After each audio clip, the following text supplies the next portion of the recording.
Firstly, hello everybody. Just on behalf of me and the missus,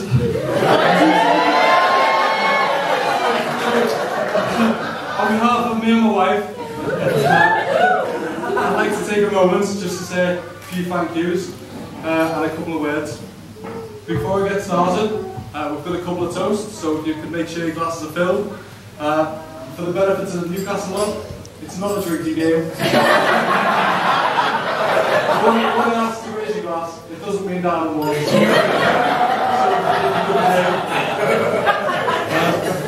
And firstly, Richard, your brand new partner as well. I know just how much you've been looking forward to your speech. It's over now, I'm having it. You did a great job, and I'd like to thank you for most of the kind words you said anyway. I'd also like to thank you for everything you've done today, but most importantly for allowing me to marry your beautiful daughter. Richard, I promise you I love her and protect her for the rest of my life.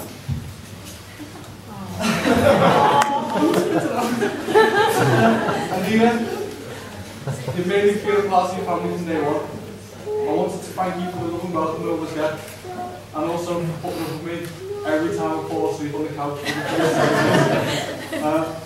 I was going to make a couple of more brother jokes, but decided it's probably a little bit too soon.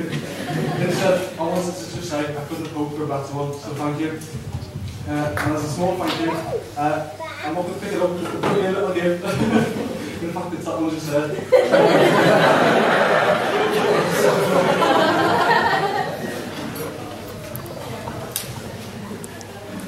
I know how proud you both are of Laura, and you've done an amazing job to bring up such a clever, caring lady. I promise you both, I'll never hold her back. I'll support her whatever she does. The first time I met any of Laura's family was actually staying with Patrick and Helen.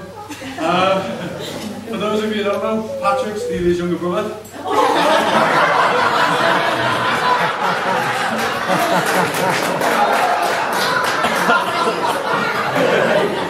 Helen's wife. Anyway, between them and Laura, they thought it would be a great opportunity to wind Delia up. And so when she messaged Helen asking how things were coming along, Helen replied with things like, "Oh, he's not what we expected at all, and he won't eat anything we cook him apart from bacon sandwiches." This is at the same time Laura's also messaging her mum saying how well things are going.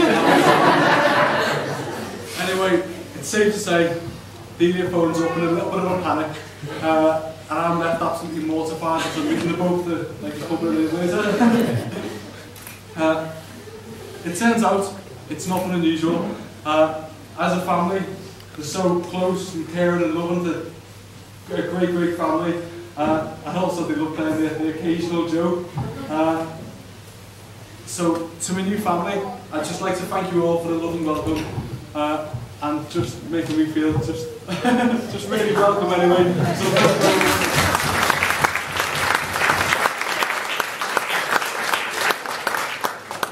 Mum and Dad, it's fairly safe to say I wouldn't be here without you both. So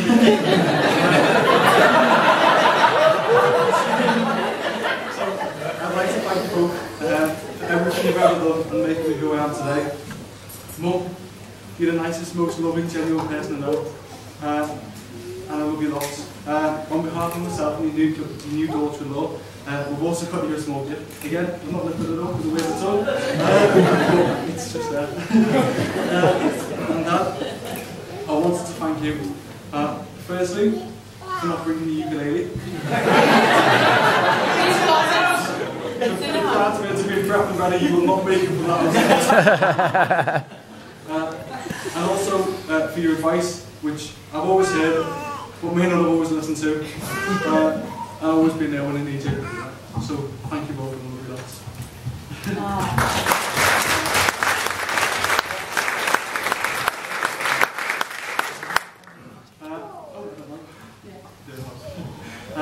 And so, ladies and gentlemen, table number 23. If we can raise a glass and toast friends and family. Friends and family.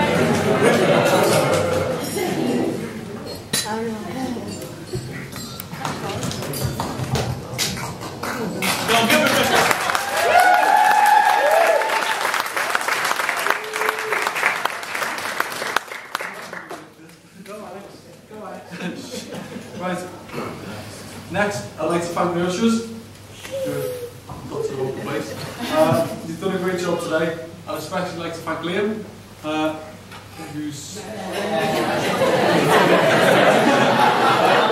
everything you've done, arranging all the accommodation, sorting everything very related out. I am sorry though, unfortunately, there is no prize for best usher, regardless of what Laura says. But you would probably win.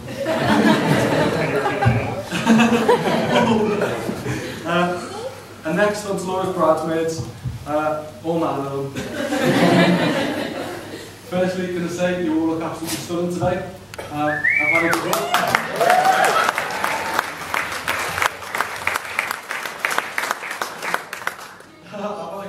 Sticking with Laura.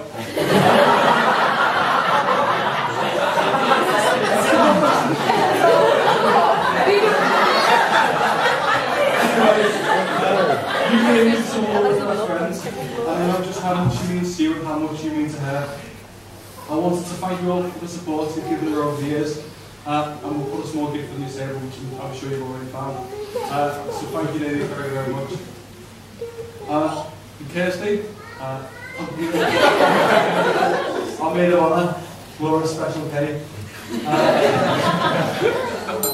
Ever since I've known Laura, I've known you to be a maid of honour. You did an absolutely amazing job of organising a hen do, and it sounded like a great weekend. Oh yeah. So it's all very civilised. In fact, Laura's actually told me she's got a new technique for drinking tequila. But she's not shown me yet. I look forward to that anyway. As a small thank you for all the work and support you've done, not just over the past few months, but over the years since we've known each other. You've got to imagine this because it's in the house. And a lovely bunch of flowers.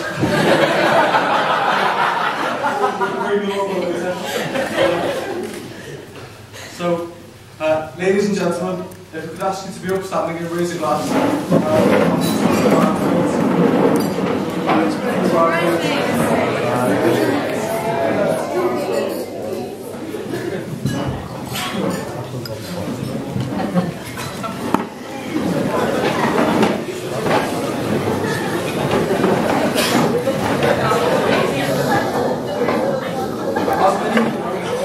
Laura and I first met whilst on holiday in Greece about 6 years ago. Laura was away with uni housemates who are all here today. So, I'm like every self-respecting lad. I was with my sister's mum lad. Crazy. And sister's a terrible wingman as well. Anyway, the first time we ever met, she was at the hotel bar returning a handbag full of stolen money. She accidentally mistaken for a change the night before. How she mistook over 13 euros and 1 cent pieces, I don't know. It actually happened. Anyway, I was also at the bar getting some ice on my lips. It was super to do with flavouring sambuca accidents, but the details aren't important. What is that it was very romantic. And so, using the super smooth chatter part of, have you got any Vaseline on the lips? I wanted to get her attention when we started talking. Ever since that evening, we've spoken every single day. The very first weekend back in Newcastle, back in the UK, sorry, so we travelled up to Newcastle. And the very next weekend, Laura was on the train for her first visit to Liverpool. Around at 12:57, I think it was, wasn't it? 4 years later, we got engaged in Florence. Just to be one of the happiest days of my life. I can still remember it. Trips uphill, picnic baskets in one hand, ring box in my pocket, and Laura, being Laura, commenting on the size of the sweat patch in my back. Kindly asking if she wanted me to measure it and compare it to the size of my head.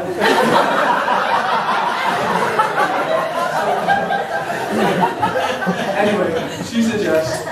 I got a really bad case of hay fever, and the rest is history, but it brings us to today, our wedding.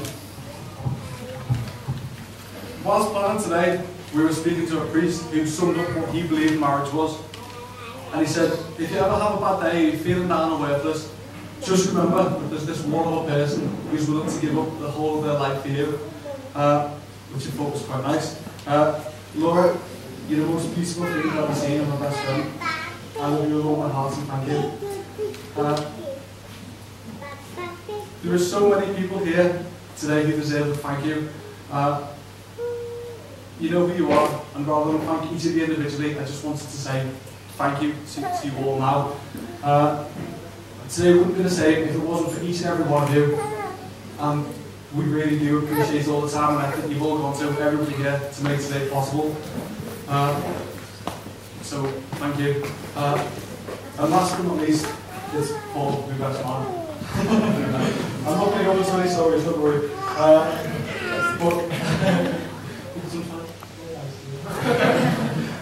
You've been a great friend to her over the years and more recently to me. And how you managed to raise and plan this stag do, I know you guys are a group of pointers at the table, we'll never know. You managed it, and it was a great weekend, so thanks guys. Knowing that he was going to do a speech, I couldn't decide if bribery or blackwood mail would be best, so I decided to try both. So, a small bottle of whiskey, there's a bribery, and there's a blackmail just from the old town club.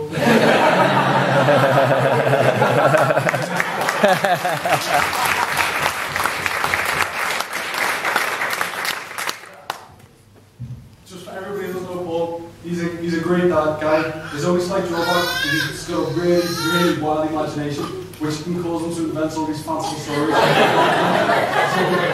Ladies and gentlemen, he really does believe these stories to be true, so when he does his speech, I appreciate it if you can humour him. Thank you very much.